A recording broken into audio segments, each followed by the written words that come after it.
তাহলে জগতে সুন্দর কে? আমরা তো আমাদের মনে করি আমরাই মনে হয় বেশি সুন্দর, তাই না? কেউ যদি একবার বলেছে বাবা কি সুন্দর, আর যাবা কোথায়, নিজেকেই যেন কি একটা ভাবি আমরা, তাই না মা? আমরা তো সাজলে গুজলে সুন্দর, আর যে না সাজাতে সুন্দর, তাহলে প্রকৃত সুন্দর তো সেটাই যার অঙ্গে দামি গহনাও নেই, দামি বসনও নেই, শুধু ললাটে একটা তিলক, যাকে দেখলে ত্রিভুবন ভুলে যায়, সেই তো সুন্দর। দেখবেন যারা শত্রু, যারা ভগবানকে ভালোবাসে না, নাস্তিক, তারা অহরহ ভগবানকে ব্যঙ্গ করে, হ্যাঁ, ভগবানকে কটু কথা শোনায়, জানবেন তারাও কিন্তু ভগবানের প্রতি আকৃষ্ট, সেই জন্য অভিমানে ক্ষোভে তারা এইভাবে বলতে থাকে, তারাও ভালোবাসে। হরি বল। তাকে যে দেখবে সেই ভুলবে, কত পাষণ্ড ভুলে গেল, আমি তুমি ভুলবো না, তাই হয়। কি বলছে? বলছে সুন্দর কপালে সুন্দর তিলক, আর কি আছে? আহা সুন্দর রেখা, তাই নাকি? সুন্দর রেখানে নামা বলি গায়, না করি গহ সুন্দর গৌরঙ্গরা, ওই না সুরধনের কিনারায় সোনার পুজিয়া পায়, নাকি না করি গো সুন্দর গৌরঙ্গরা।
আজ আপনারা এখানে এসেছেন যার গুণমহিমা আস্বাদন করার জন্য, তাকে কখনো চোখে দেখেছেন মা?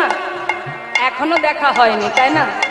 তাহলে যাকে চোখে না দেখে তার কথা শোনার জন্য আপনারা এখানে পাগলের ন্যায় ছুটে এসেছেন, যদি তাকে সাক্ষাৎ দেখতে পান তাহলে কি হবে? হরি বল। তাই বলছি, আমরা তাকে দেখে পাগল হই, আর সে যদি কারোর দিকে তাকায় তার অবস্থা কি হবে? ও তার দেহ ছাইরা, আহা দেহ ছাইরা মনটা লইয়া যায়, না করি গহ সুন্দর গৌরঙ্গরা। হরি বল। কিনারায় সোনার পুজিয়া পায়, নাকি না করি গো সুন্দর গৌরঙ্গরা। আহা সুন্দর গৌরঙ্গরা, সুন্দর গৌরঙ্গরা, সুন্দর গৌরঙ্গরা, সুন্দর গৌরঙ্গরা।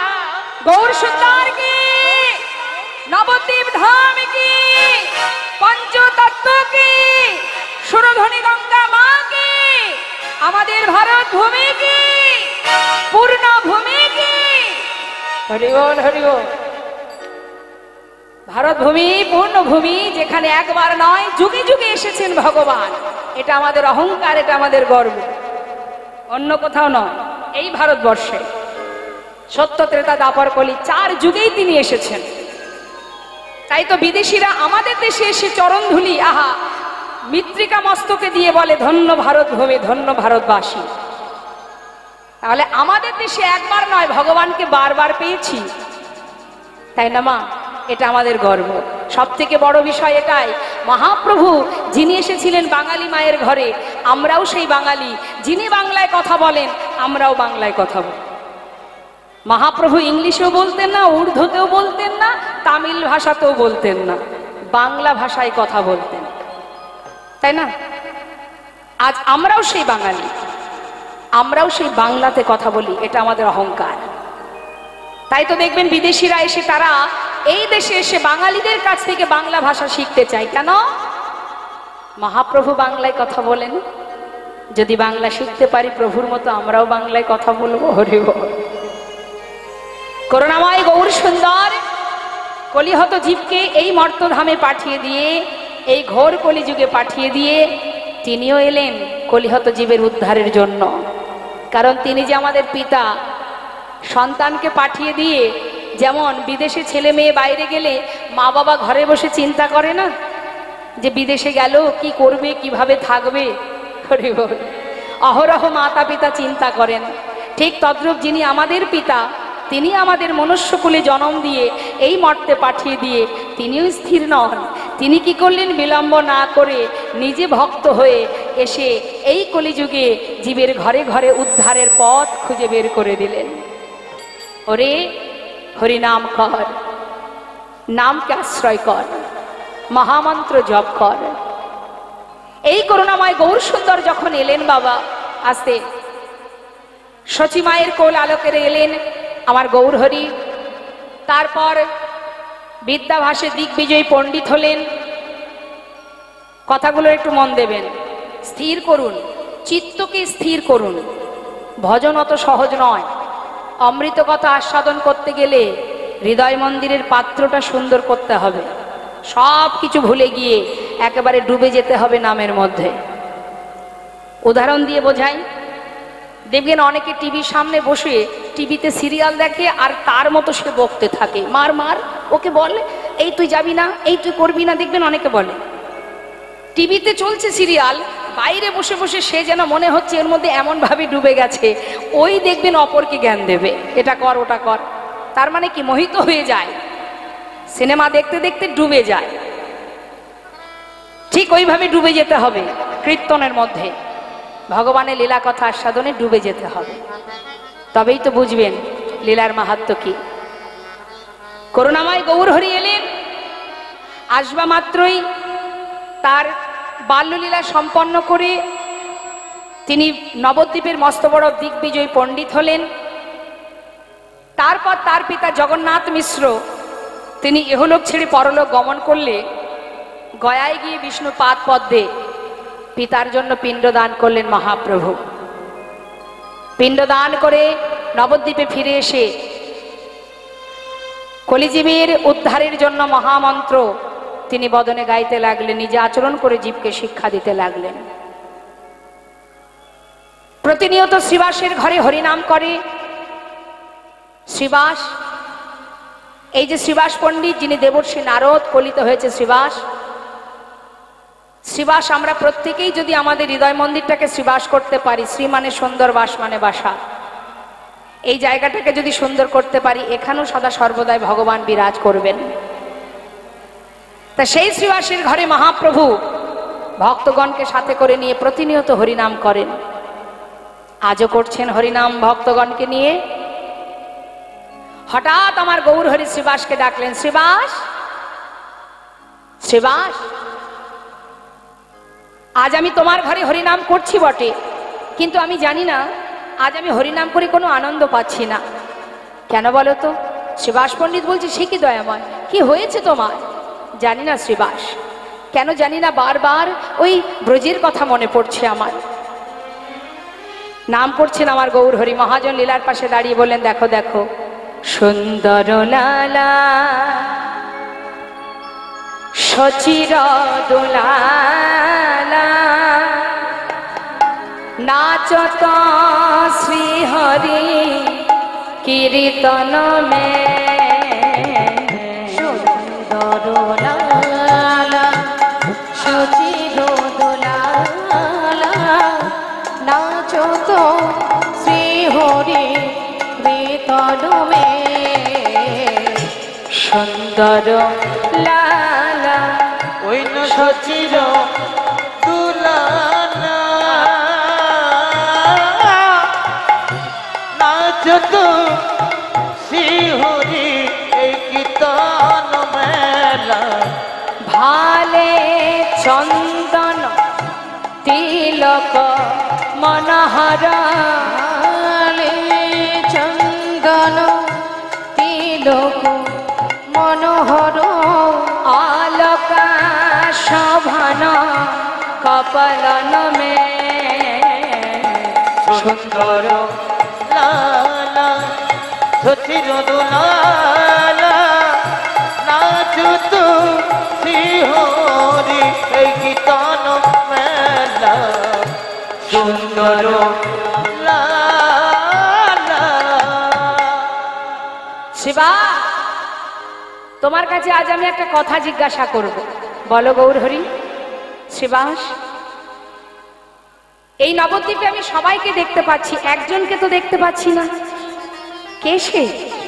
শিবাস, এই যে তোমরা এখানে আছো সবাই, তো তোমরা আমাকে বলো আমি নাকি ব্রজের কানা?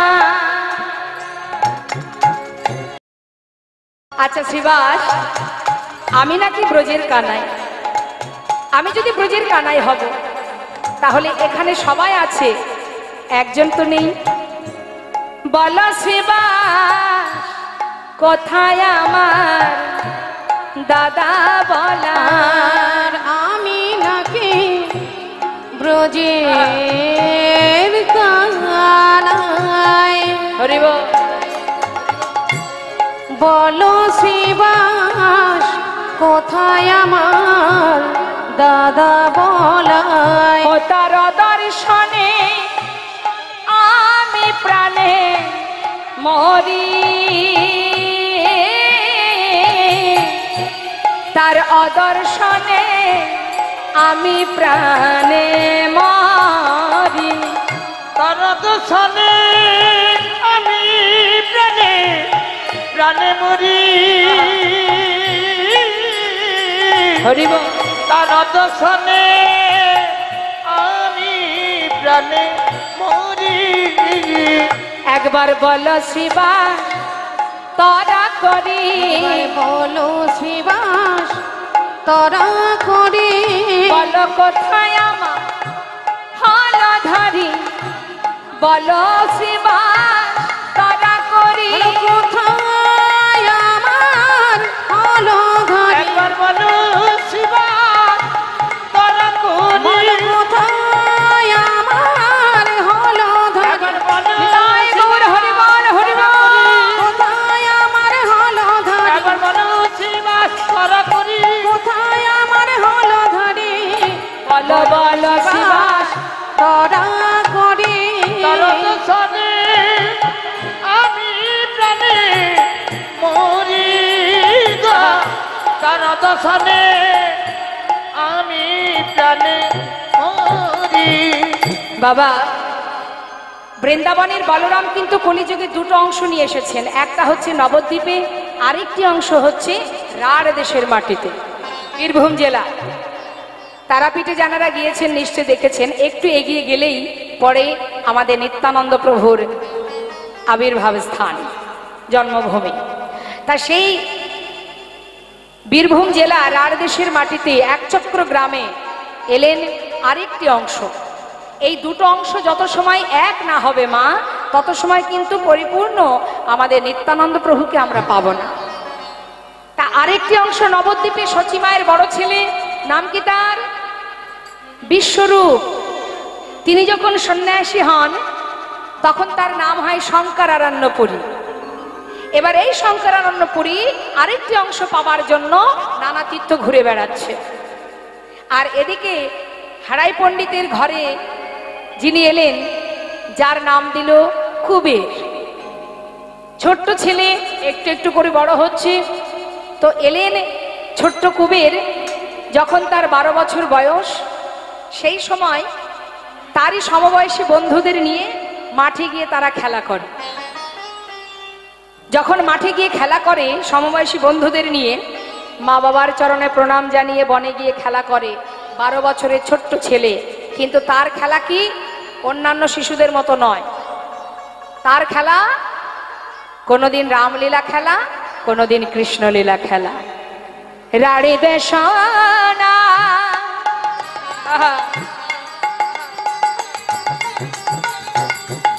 এক চক্রগ্রাম, আরে রাড় দেশ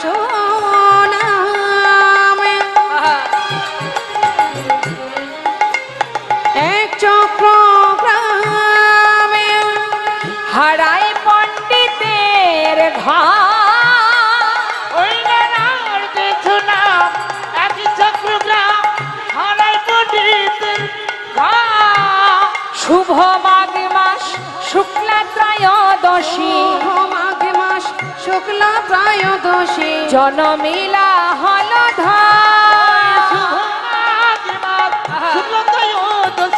জন্ম নিল কোথায় এলো? ভীম একাদশীর পরের দিনকে কি বলে মা? দ্বাদশী। তার পরের দিন নিত্যানন্দ ত্রয়োদশী তিথি। সেই দিন এসেছিলেন আমাদের বৃন্দাবনের বলরাম এই কলিযুগে কুবের রূপে, আর একটি অংশ বিশ্বরূপ হয়ে। এবার এদিকে কি হলো? 12 বছরের ছোট্ট ছেলে কুবের বনমাঝে গিয়ে খেলা করছে, আর এদিকে ওই সন্ন্যাসী হঠাৎ ওই হারাই পণ্ডিতের ঘরে এসে উপস্থিত।